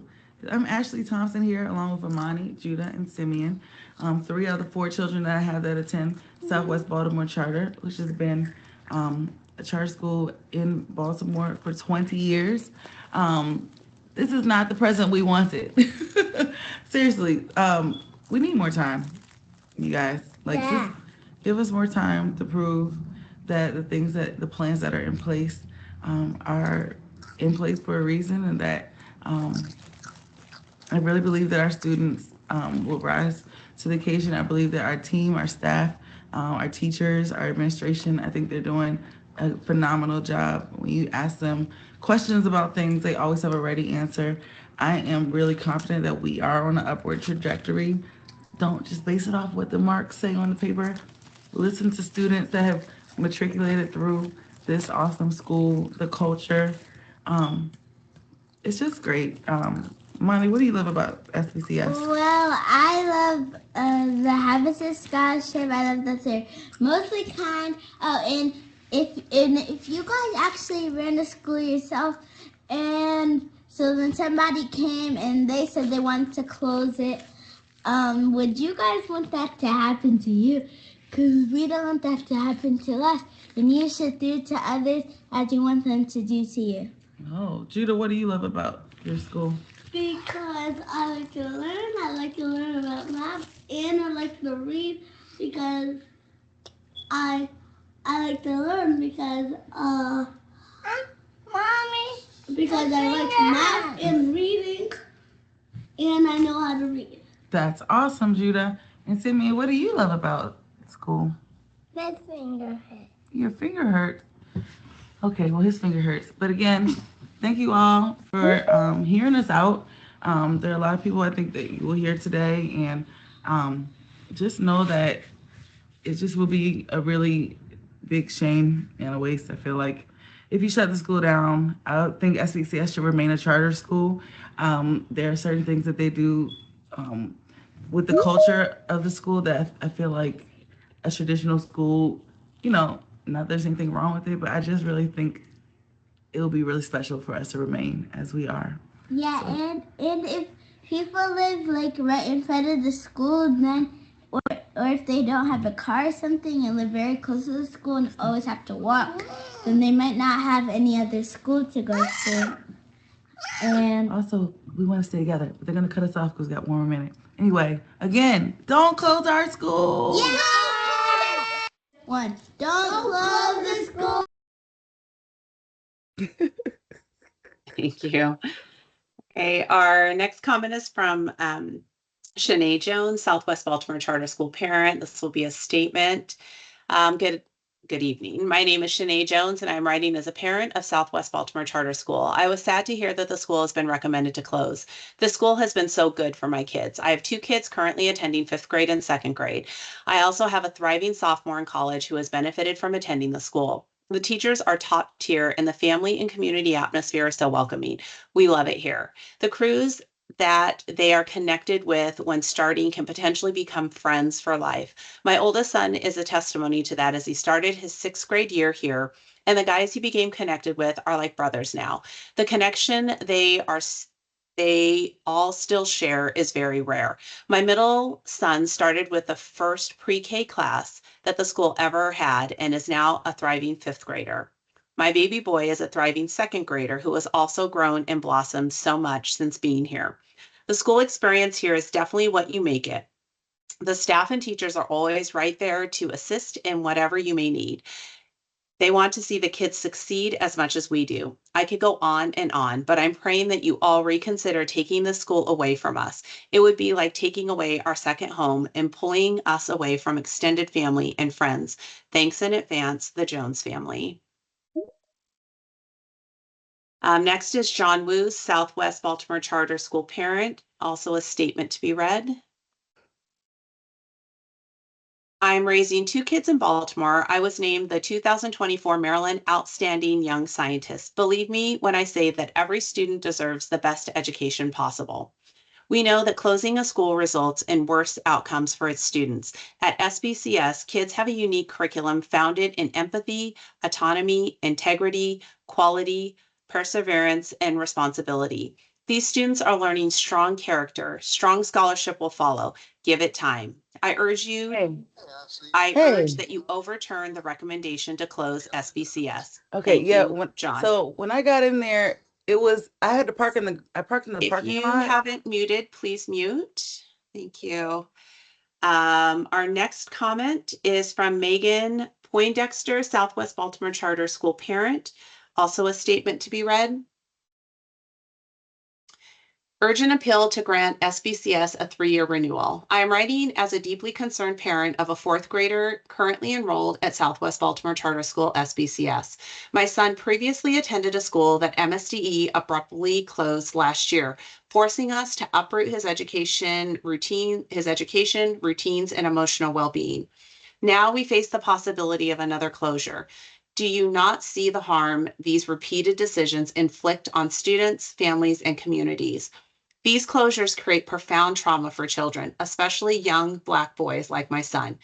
Repeated disruptions send a damaging message that they don't matter, or worse, that they are the problem.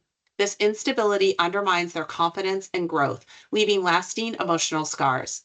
For parents, these closures are equally devastating. We are forced to adjust work schedules, drive farther distances, and bear additional financial and emotional burdens while seeking schools that meet our children's needs. Yet decisions like these continue without regard for the impact on our lives. Instead of closing schools, I urge you to invest in them. Provide the resources and support educators need to address challenges and help schools like SBCS thrive. Repeated closures are not solutions. They reflect a failure to understand what schools and communities need to succeed. Please grant SBCS the 3-year renewal it deserves. Consider the children whose educational journeys and emotional stability are at stake. Do what's right for the families who trust you to prioritize their future. Sincerely, Megan Poindexter. Our next comment is from Angel Macumbo, Southwest Baltimore Charter School. This will be live testimony. You'll have 3 minutes when you're ready.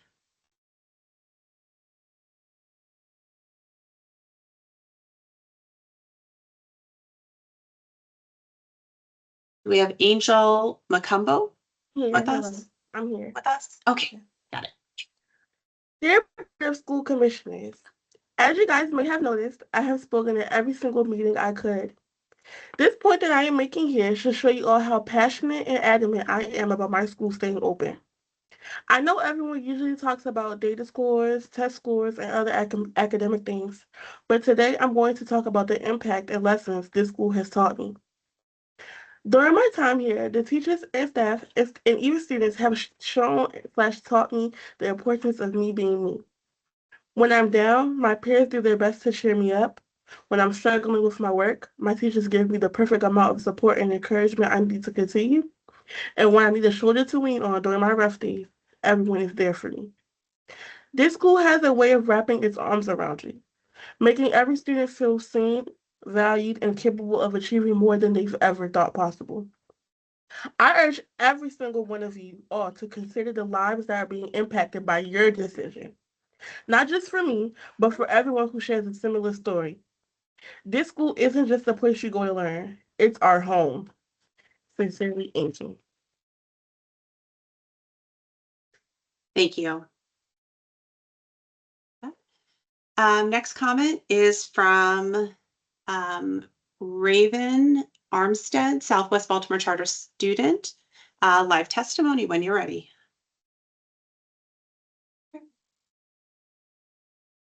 Okay, hi. Okay. Dear Board of School Commissioners, my name is Ravenlyn Armstead, a 7th grader of Southwest Baltimore Charter School. I have been a part of the SBCS community since I was in kindergarten, so around 7 years.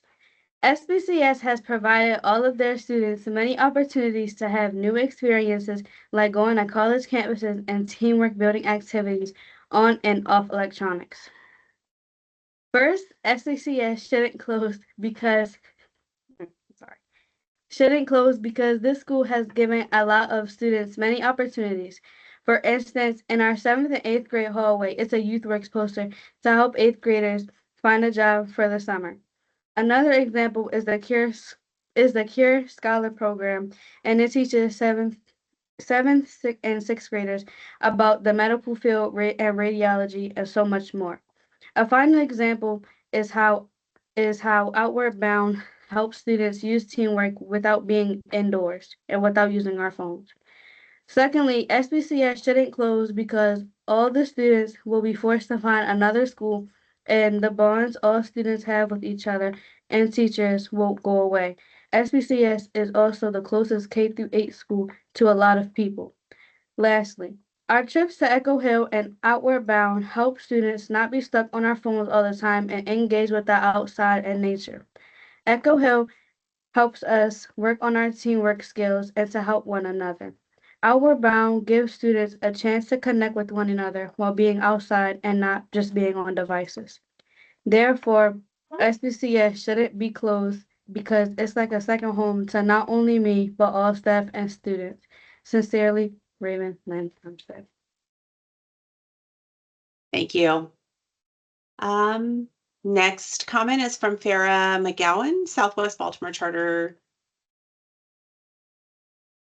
school student. Live testimony when you're ready. Okay. Dear Board of School Commissioners, I am Farah McGowan. I used to attend Stewart Hill and Creative City Public Charter School over my past years. Now I am attending Southwest Baltimore Charter School, SBCS. After hearing about this news about our school made me feel sad. People have been here at SBCS for years. SBCS focuses how we can be better people, work together as a team, and show respect for our teachers.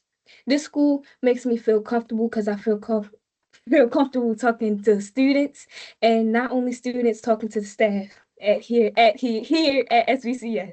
The board of BCPS should vote not to close Southwest for 2 reasons. First, SBCS should not close down because students develop something that is called crew. Crew members and crew leaders have crew Fridays. Crews have create bonds inside and out of school.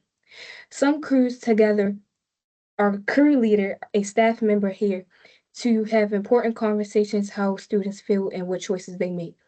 Second, SBCS has made a big improvement throughout these 2 years.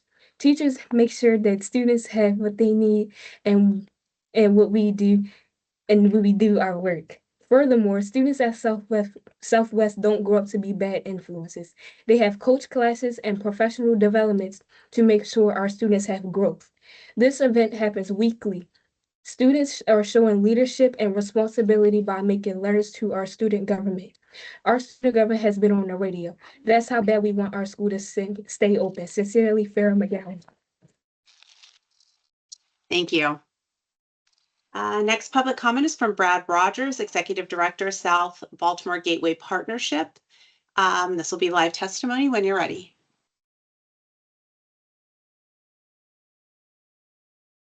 Hello, and thank you very much. My name is Brad Rogers. I am the Executive Director of the South Baltimore Gateway Partnership. We're a community development authority funded by $8 million a year in casino revenues.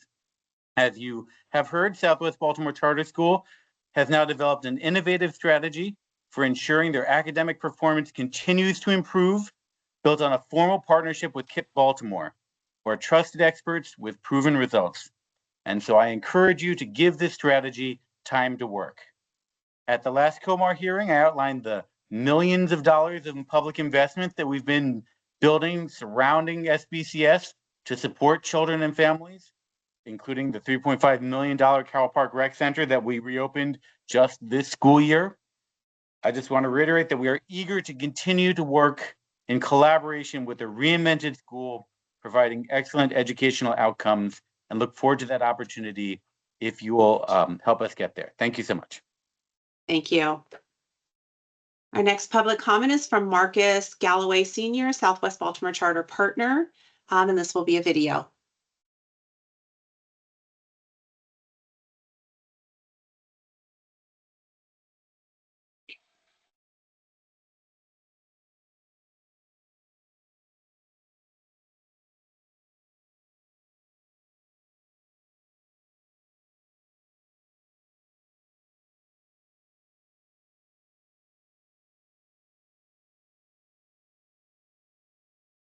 Lindsay, we're not able to hear the sound. Okay, sorry, Tanisha. Is there a trick? Do I need to have my mic on? No, when you hit the share button, there is a button that says include sound right at the top. Okay, sorry, let me try again. Okay, no problem.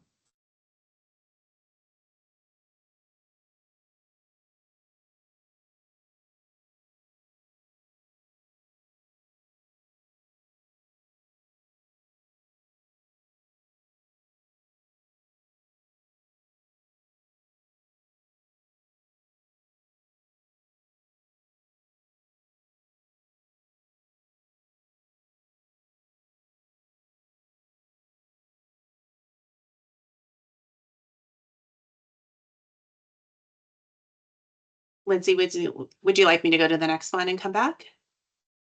Oh, sorry, are you still not hearing it? We don't see or hear anything. Oh, okay, sorry. Let me try one more time. Include sound.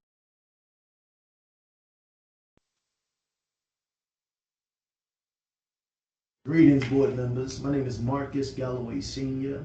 I pastor a local church here in the community along with my wife, Sharni Galloway. I'm speaking on behalf of Southwest Baltimore Charter School, and where we have both of our sons, Marcus and Maximus. They both attend. Marcus being in the 8th grade, who's 13, and Maximus, who's 8 years old, and he's in the 2nd grade. In 2016, we pulled our son Marcus from a local smaller institution because we understood that he needed something deeper in all the values that we saw displayed in Southwest Baltimore Charter School. They have given to our son in a great capacity in which he is thriving and on the verge of greatness. We understand that growth in our son is very, very important, and he's grown throughout the pandemic in such a way even adversity could not keep him down, and I believe that strongly for all the students that attend this great institution. We do understand also that strength and growth can only come through continuous effort and struggle. So we understand it's no secret that our institution is going through this moment of struggle, because we understand that beautiful things come from moments of adversity and growth. Southwest Baltimore Charter School also has been a beacon of consistency and safety for my family and this great community. In a world full of uncertainties where you don't understand, you don't know where things are going to come from, it's a beautiful thing and a peace of mind knowing that Southwest Baltimore Charter School has remained consistent throughout these years that we have been attached to them. Journalist Sidney Harris conveyed that the whole purpose of education is to turn mirrors into windows, which suggests that education should help people see beyond their own experiences and connect with others. So I ask board members that you see past your own personal agendas and choices and morals, ethics, and see the need and the love and the compassion that everybody speaking on behalf of this great institution is conveying. Board members, I dare you not to take a chance on keeping Southwest Baltimore Charter School open. I'm the only one to say don't take a chance, but I dare you to stand on an historical decision. This is an historical decision that's not indecisive according to statistics and numbers, but an inner dwelling that speaks beyond status quos and contemporary beliefs. Don't make a decision. Please don't make a decision. Instead, choose to create a choice for a generation that is to come. Be the difference that we need in this moment of time. Thank you. Next testimony is from Martin Sherman Marks, Creative City parent. This will be written testimony. We write on behalf of our son, Sam, who has attended Creative City Public Charter School from kindergarten through his present third grade. When we asked him what he wanted us to say in this letter, he said, "Creative City is my home away from home." As a simple statement as that is on the surface, we'd like to tell you some of why we think he said it. Since early in his kindergarten year, just about everyone at Creative City has known Sam's name, called out to say hello and goodbye to him, and always been happy to see him, especially the faculty and staff. When Sam's been anxious about school, which is part of a medical condition for him, half of a dozen members of the school team have helped him make it from the car into the building, sometimes by engaging his curiosity over some new thing to show him, sometimes with a hug, and always, even on his worst days, with a patient determination to get him into his classroom where he belongs. Sam has probably single-handedly made significant contributions to any attendance rate problems the school may have because of his medical issues. But if you want to see what support of a child who faces challenges looks like, you should see how Creative City's staff has continued to care for and help him, even on the days when every step from our car to the school door is a struggle. From the moment we went to the kindergarten preview and his soon-to-be first ever teacher starting putting things in his hands to calm his fidgety nerves within a minute of meeting him, we knew that Creative City Community was one of adults who are both skilled and caring, who take into account and respond to the challenges and strength each child brings to the table. Sam had an IEP for articulation before he started school and has gotten additional help related to anxiety and ADHD in the years since. And while we've heard horror stories from friends about how they've had to fight for every inch of help and accommodation their children have received through the IEP process and other places, both around the city and around the country, our experience has been the absolute opposite. The various professionals who have been involved in meetings to support Sam sometimes hardly seem to need us to be there to engage each other in conversation about ways they've noticed Sam might need more or different services, which we say in the best possible way. We get the impression that they would be caring, seeing, engaging, and taking care of our child, even if we couldn't find the words or know what to ask for ourselves. And I want them for every one of Sam's friends and every child everywhere. So when we read that Creative City has been dinged for not meeting the needs of its disabled students, while there have of course been bumps along the road for us, we want to say that we have never heard of any school, much less a charter school, going to the lengths that Creative City has to support Sam. Creative City is the kind of school where your kid loves the school staff so much he wants to invite them to his birthday party and they come. I, Sam's mother, have worked in and around education throughout my adult life, including for an accreditor of charter schools with several local independent schools. I know in particular that larger and for-profit companies running charter schools hire institutional research and assessment staff specifically to make the standardized metrics by which charters are so often judged look as good as possible, both to enroll families and to boards like yours. I also know how often the students at those schools and the young teachers they burn through are failed. I know Creative City has turnover, like any institution, but so many familiar faces have been constants watching my child learn, grow, and come into himself there. I know that they don't put their money or work into looking great or into making money for some distant parent corporation. And I'm grateful every day that a meaningfully engaged local nonprofit organization and with all the right motivations is in the business of educating my son. You may not see everything you'd like in the numbers and the paperwork, but I cannot quantify the difference that I see. Some things defy quantification, and children, human beings, should always top that list. Creative City and its staff pours its every resource into that better, less glossy understanding of what their work should be, and is everything that I wish every child had from their school in that respect. Give them time and they will show you what we have seen. If Baltimore City is to have charter schools at all, this is how they should be. If it's not all adequately communicated through the reports they file, through the numbers you lack context for, listen to them about why, or hire folks to help them with things like institutional research so that they don't end up in this perilous position simply because they have all the right priorities. If this city continues to give Creative City the tools it needs to succeed, we have no doubt at all that this school and its students will thrive. Tomorrow morning, Sam will go to Creative City, his city again, and he might have a hard time with every step along the way there, but then he'll say hi to Mr., the school social worker, who's been laughing with him and advocating for him ever since he started kindergarten. If it's a rough morning, he might hang out with Miss Mathena, the principal and CEO, who has often spent her time helping him ease into a hard day.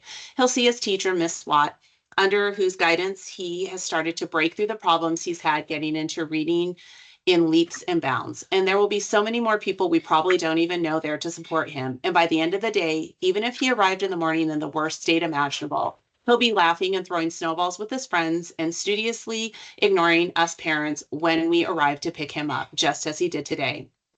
Creative City is a credit to Baltimore. It is a balm of our anxieties as parents of a twice exceptional kid. It is a sanctuary and a home to our child, one which has helped us take care of our child through some of the hardest years of our lives. Don't strike it down. Help it succeed, just as it has helped Sam. And just as the school itself works hard to help the city and all the children and families in it to be closer to what all who love Baltimore know our city can be. Given the chance. Thank you. Cassie Martin and Samuel Sherman Marks. And we are right about time. So I'd like to hand it back over to either Angela or Chair Sally to close. Before I formally close, let me just ask Angela if she has any remarks to bring us home. Good evening.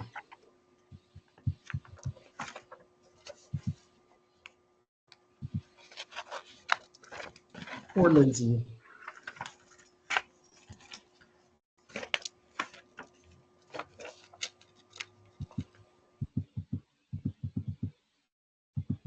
I don't believe they may not have any remarks to close us out this evening, but I do want to take the opportunity to thank each and every person who came and joined us this evening to provide public comment.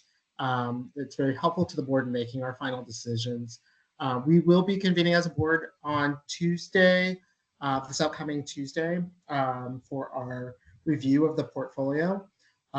We will convene our regular board meeting at 5:30 p.m. Eastern Time in person at City Schools headquarters, also available for streaming online. Also like to thank each and every one of my board colleagues and the Office of New Initiatives for joining us this evening. Thank you, good night, and look forward to seeing you guys soon. Thank you. Thank you everyone for your testimony. Yes.